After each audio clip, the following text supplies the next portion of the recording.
दोस्तों, आज हम एक ऐसे तपस्वी, ऐसे ज्ञानी, ऐसे महापुरुष के बारे में चर्चा करेंगे जिनका बोलबाला तीनों लोकों में बज रहा है और बाज रहा है। जी हाँ, प्रेमानंद जी के बारे में।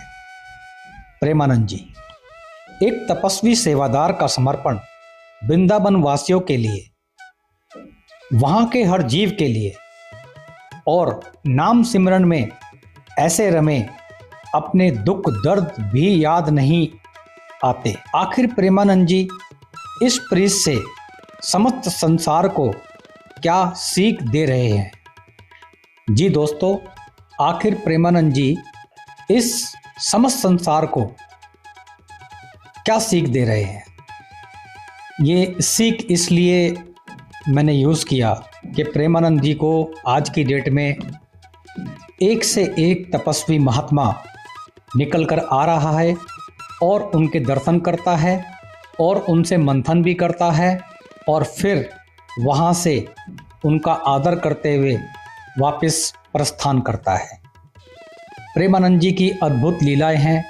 प्रेमानंद जी बेरोक टोक कोई भी सवाल करता है, ऐसे लगता है कि जैसे सब कुछ, सारी चीज़ों का जवाब वो पल भर में दे देंगे।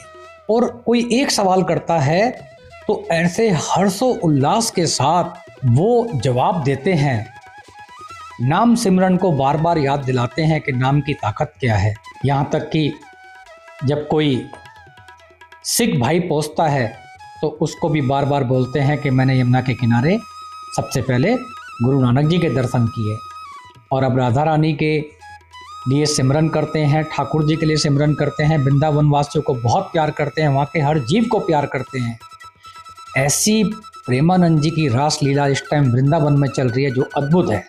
अद्भुत इसलिए है क्योंकि प्रेमानंद जी की दोनों किडनियाँ खराब हैं और पिछले 2007 से वो लगातार किडनी खराब में भी एक ऐसी ऊर्जा में विराजमान हैं जहां उन्हें याद भी नहीं आता कि मेरी किडनी खराब है, और उनको याद रहता है तो ये रहता है कि कहीं वो मेरी अंतिम सांस ना हो जहां मैं चूक जाऊं, ऐसी कोई चूक ना हो जाए मेरे से जब मेरे मुखमंडल पर राधा रानी का नाम ना हो, तो ठाकुर जी का नाम ना हो, वृंदावन वासियों के लिए प्रेम ना हो। ऐसा अतुल्य प्रेम, ऐसी प्रेम की गंगा, ऐसी ज्ञान की गंगा, ऐसा लोगों के प्रति प्यार, उमड़ उमड़ के वो लोगों के क्वेश्चनों को जो समझाते हैं, सुलझाते हैं और जो उनको राह मार्ग दिखाते हैं, वो अद्भुत है, अद्भुत है, अद्भुत है। ऐसे तपस्वी, महाज्ञानी, साक्षात परमेश्वर का रूप प्रेमानंद जी के चरणों में मेरा भी कोटि कोटि नमन। मैं ऐसे तपस्वी को बारंबार कोटि कोटि नमन करता हूं और उनके लिए आज अगर दो शब्द कह पा रहा हूं तो ये भी मेरे लिए बहुत भाग्य की बात है, सौभाग्य की बात है। जी हाँ, प्रेमानंद जी, उनके पास जो भी आता है, यहाँ तक कि अभी देखो राष्ट्रपति जी भी आई, उससे पहले बड़े बड़े फिल्म स्टार, बड़े बड़े रेसलर्स, बड़े बड़े स्पोर्ट्समैन, बड़े बड़े नेता, हर पार्टी के नेता प्रेमानंद जी के पास मिलने जाते हैं और वहाँ से वो एक उनसे सुख शांति और अपने मार्गदर्शन को प्राप्त करते हुए अपने जीवन में कोई गलती ना हो, प्रेम प्यार से सेवा करने के भाव से अपने जीवन को व्यतीत करने की प्रेरणा प्रेमानंद जी से लेकर आगे बढ़ते हैं। चाहे वो कोई भी धर्म का व्यक्ति हो, यहाँ तक कि प्रेमानंद जी को सभी धर्म के प्रचारक मानते हैं, सभी धर्म के व्यक्ति मानते हैं। और मेरे तो पास शब्द नहीं है अब कि मैं आपको कितना बताऊं, लेकिन जितना बताऊं उतना कम। हाँ, एक बात ज़रूर कहूँगा मैं, हमें प्रेमानंद जी से एक सीख लेनी चाहिए। वो सीख ये है कि उनकी दोनों किडनी खराब होने के बावजूद भी वो हम सबको नाम सिमरन से जोड़ने की प्रेरणा देते हैं और उनमें उनके मुखमंडल पर एक अलग ही तेज नज़र आता है और एक अलग ही खुशी नज़र आती है।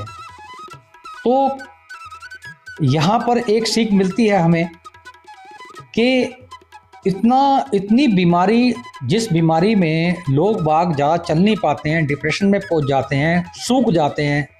न तो प्रेमानंद जी की मैंने हेल्थ कम देखी, उनके चेहरे पे खूब तेज़ देखा और परिक्रमा रात को वृंदावन में खूब उनकी चलती है। तो हमें उनसे आखिर सीख क्या लेनी चाहिए?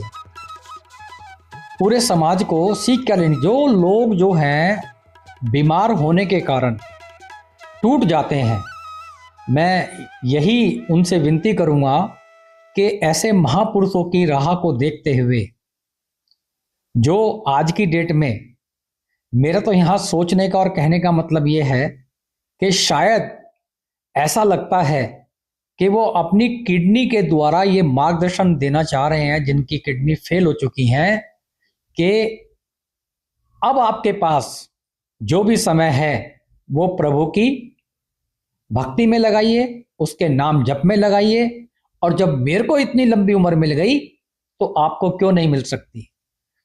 तो ये तो बहुत बड़ी बीमारी है, तो छोटी छोटी बीमारियों की तो टेंशन ही छोड़ दीजिए।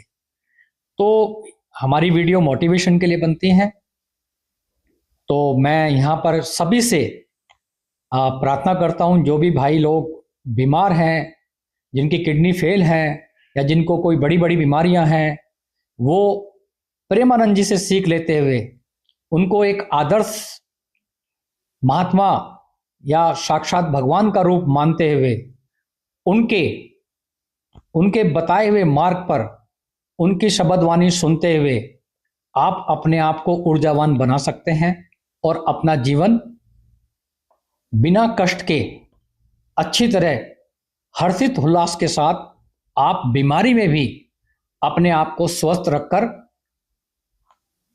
अपना जीवन निर्वाह कर सकते हैं। दोस्तों, जय हिंद, जय भारत।